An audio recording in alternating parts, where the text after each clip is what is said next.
Hello दोस्तों, स्वागत है आपका हमारे यूट्यूब चैनल राकेश पंचोलीजा पर। आज का टॉपिक है स्टैटिक्स सांख्यिकी, जिसमें हम क्रम बाई क्रम जैसे माध्य, मध्यिका, औसत, बहुलक, परिसर यानी रेंज और विचलन, मानक विचरण, ऐसी चीज़ें जो हैं टॉपिक हैं उनको हम सॉल्व करेंगे वन बाई वन करके। तो स्टैटिक्स में ये ही चीज़ें मुख्य होती हैं, जैसे बहुलक है, बारंबारता हो गया और मध्यिका हो गई। तो हम वन बाई वन करके देखते हैं। तो पहले है हमारा माध्य को कैसे ज्ञात करते हैं। तो माध्य होता है, माध्य एक प्रकार का औसत है। औसत यानी कि एवरेज। जैसे हम किसी भी संख्या का एवरेज लेते हैं, जैसे मान लें एक एग्जाम्पल लेते हैं, तो एग्जाम्पल में दिया है जैसे 2, 4 और 2, 4, 3, 5 दिया है। इन संख्याओं का हमको माध्य निकालना है। तो माध्य का मतलब है दिए गए पदों का योग बटे पदों की संख्या, यानी औसत निकालना है। तो इनको ऐड कर देना है, 2 + 4 + 3 + 5 बटे 2। तो 2 और 4 6 और 3 9 और 5 14 हो जाएगा बटे 2, 2 सत्ते 14। तो हम यहाँ से माध्य निकाल सकते हैं। ठीक है, तो माध्य निकालते हैं। माध्य एक प्रकार का औसत है। जैसे अगला देखते हैं मध्यिका। मध्यिका कैसे ज्ञात करते हैं। तो मध्यिका को ऐसे ज्ञात करते हैं, जैसे कोई भी एक सीरीज दी होगी हमको, उसके हमका जो मिड का यानी कि बीच का जो अक्षर होता है वही हमारी मध्यिका होती है।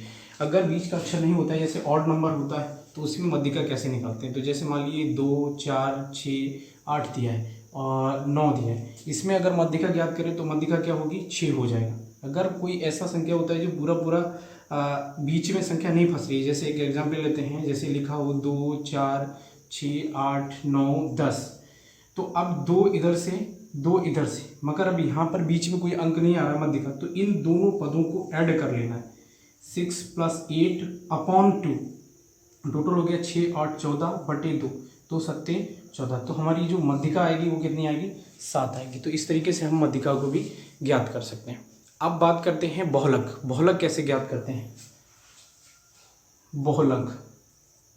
तो बहुलक वह एक तरीके से सीरीज दी होगी बहुलक में। तो बहुलक में जो सीरीज होती है उसमें जो सबसे ज़्यादा बार जो अंक आते हैं उनको हम बहुलक कहते हैं, यानी कि सबसे ज़्यादा अंक आते हैं। जैसे एक एग्जांपल लेते हैं, 2, 4, 6, 8, 10, 2, 3, 2, 4, 3। अब इसमें जो सबसे ज़्यादा बार आया वही हमारा बहुलक होगा। जैसे 1, 2, 3 बार 2 आया है, 4 कितनी आया है, 2 बार आया, तो सबसे ज़्यादा बार 2 आया है, तो हमारा बहुलक कितना होगा, 2 होगा।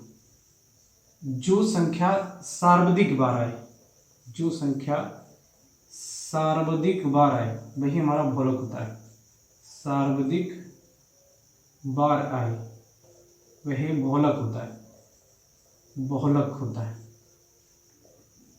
बहुलक होता है। इस तरीके से हम बहुलक को भी आसानी से ज्ञात कर सकते हैं। अब आगे चलते हैं, परिसर कैसे ज्ञात करते हैं, रेंज कैसे ज्ञात करते हैं। रेंज पर तो परिसर कैसे ज्ञात करते हैं, परिसर इसको बोलते हैं रेंज।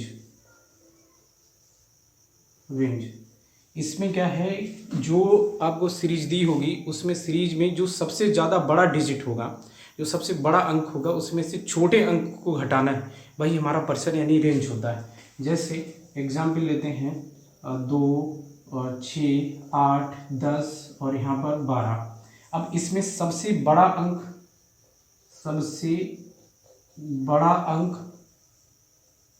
माइनस छोटा अंक करना है, छोटा अंक। तो 12 में से छोटा अंक कितना है, 2 घटा देना, तो कितना बचेगा, 10। तो हमारा क्या आंसर हो जाएगा, 10, यानी कि ये हमारा परिसर यानी कि रेंज हम ज्ञात कर सकते हैं। आगे आता है रेंज। फिर आते हैं कि मानक विचरण कैसे निकालते हैं, उसको देखते हैं वन बाई वन करके। इसको मिटा देते हैं।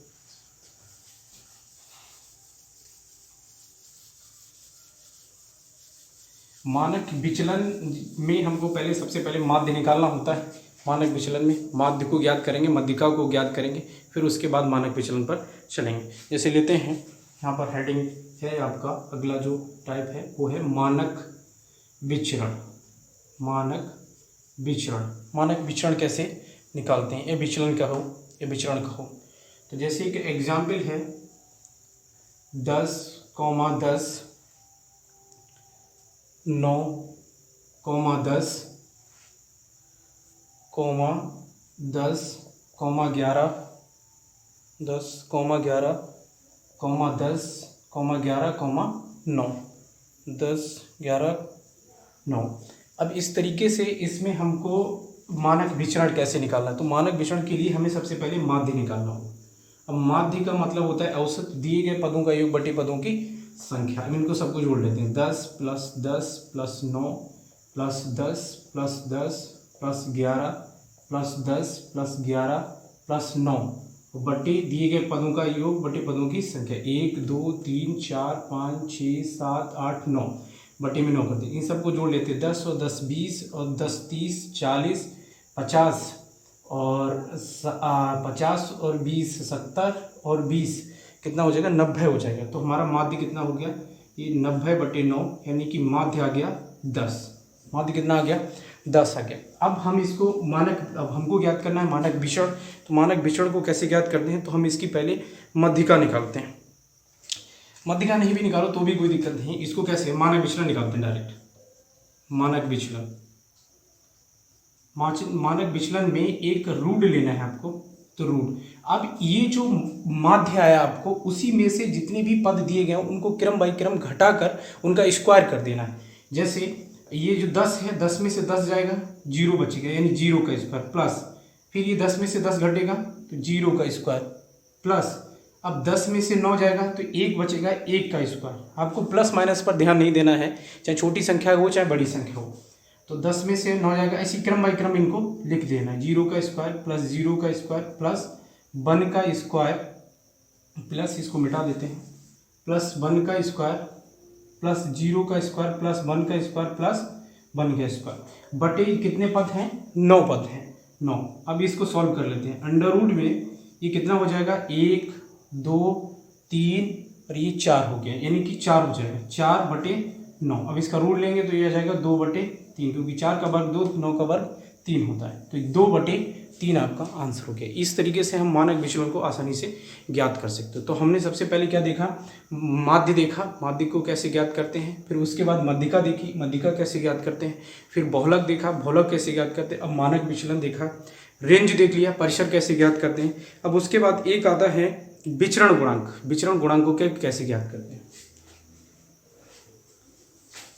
विचरण गुणांक,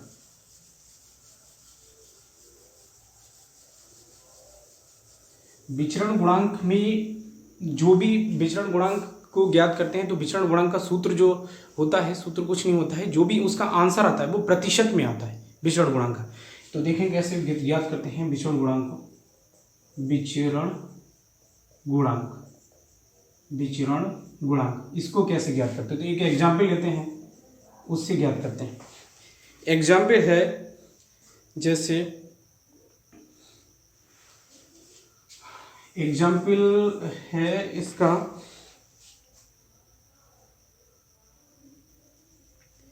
जैसे इसका एक जो फार्मूला होता है, फार्मूला उसका होता है माध्य बटे विचलन, सॉरी विचलन बटे माध्य, विचलन बटे माध्य इंटू 100, ये प्रतिशत के लिए, इंटू 100 यानी प्रतिशत के लिए। तो इसमें एग्जाम्पल यही मान लेते हैं, ये जो हमने इसमें से माध्य ज्ञात करा इसी को मान लेते हैं। तो जैसे मान लीजिए विचलन हमारा कितना है, विचलन आया 2/3, 2/3 आया, इसको रखते हैं 2/3। माध्य कितना है, माध्य आया 10 रखते हैं, इंटू 100 करते हैं। इसको सॉल्व करते हैं, इसके नीचे 1 मान लो, इसको ऊपर ले जाओ, 2/3 इंटू 1/10 इंटू 100। इसको सॉल्व करो, 10 धाम 20 और ये हो गया 20/3, या आप लिख सकते हो 6 सही 2/3%। इस तरीके से ये आपका आंसर हो गया। तो हम इस तरीके से विचरण गुणांक भी ज्ञात कर सकते हैं। इसको मैंने सॉल्व कर दिया है, ये इसी का एग्जाम्पल ले लिया है, आप चाहें तो इसको कोई दूसरे एग्जाम्पल में ट्राई करके देख सकते हैं। चलो मैं एक एग्जाम्पल और करा देता हूँ। जैसे इसको मिटा देना है,